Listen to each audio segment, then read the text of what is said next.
வாயாடி பார்த்த போது காதல் வரவில்லை, காதல் வந்து சேர்ந்த போது வார்த்தை வரவில்லை. நான்கு கண்கள் பேசும் போது தாய்மொழி கிடமில்லை, மௌன பாடும் பாட போலே மனதுக்கு சுகமில்லை.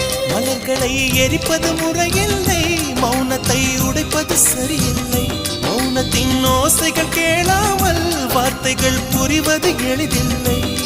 கண்ணில் ஆசை துடிக்குதே அன்பே அன்பே, நெஞ்சு பிடிக்குது மல்லை வெளியில் சொல்லவில்லை. வெட்கப்படாத பூக்களை வண்டுகள் தொடாதடி, முத்தம் தராமல் வெட்கம் சாயம் போகாதடி. மலரே ஒரு வார்த்தை பேசு, இப்படிக்கு பூங்காற்று.